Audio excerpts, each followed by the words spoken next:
Y'all know what it is, it's the mob. Today I have from Storm Collectables Ultra Street Fighter 2, the final challengers, Ryu and Ken, long title. With these, Storm Collectables made a 2-pack to re-release them. This rarely happens with Storm Collectables, so it was nice that we get a re-release. Here's a double-sided insert with Ken's stage as a background and also Ryu's stage. That was a nice added touch. I didn't include this with my final shots. I thought the final shots came out pretty crisp, so I just left it without. Comes with a ton of accessories, and I'll get right to it right now.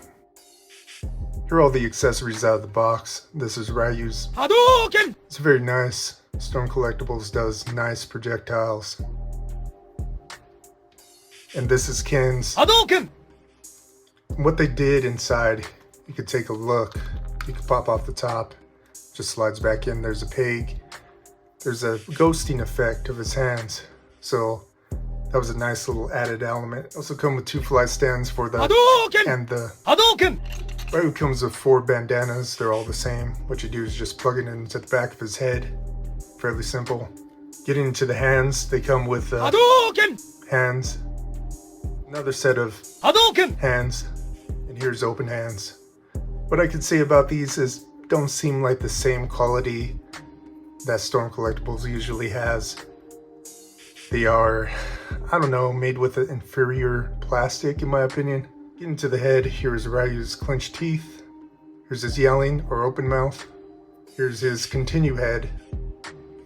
Here's his menacing or stoic looking head. And one thing I forgot to mention, they both come equipped with the fist. Getting into Ken's accessories, he comes with the exact same hands with the heads. He has a smile. He has a yelling head. And he has a bloody continue head. Getting to Ken's last accessory, it's the flame for the Dragon Punch or the Shoryuken! Storm Collectables, once again, always killing the flame effects. Love it. They do such a good job with them. What you do with this, make sure that he has a fist. Just put it in. That's pretty much it. Too bad that Storm Collectables didn't make a real flight stand, so you can put them on the figures, because that's the only way that you'll be able to achieve what they really look like with the spinning kick and the Dragon Punch. But I used mine in the final pictures, so just to let you know, that doesn't come with the figures. Getting to the figures themselves, one thing that I have to stress, and it's kind of disappointing, the way that the peg fits on the body. It just kind of floats. It really doesn't snap down. As you can see, I got the shirt above the hair, so that's not an issue.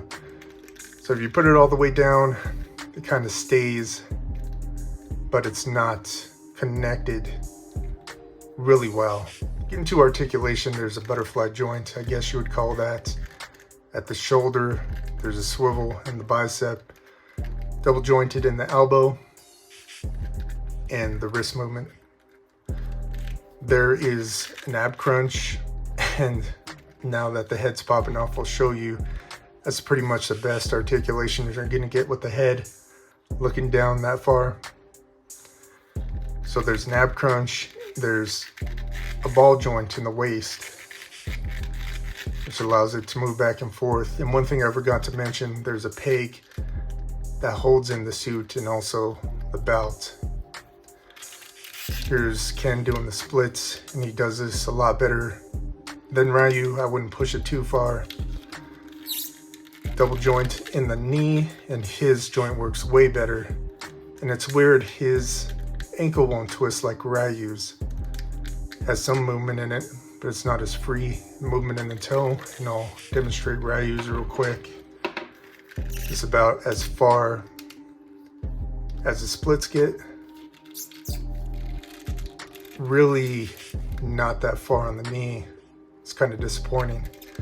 But for whatever reason, there's swivel on his ankle or his lower leg, because it doesn't go down to his ankle, which is not free on Ken for whatever reason.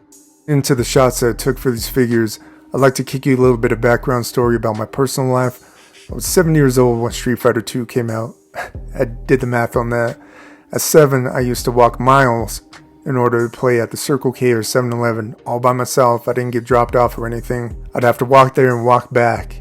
And the way that I would enable my habit, I would steal quarters. So by any means I was trying to play this arcade machine. It just captivated me that much. And it's just crazy, as I was making this video, it just made me reminisce about all that happened, and nothing happened to me, thankfully, and I'm just lucky being that young and going back and forth like that. And just times were crazy back then.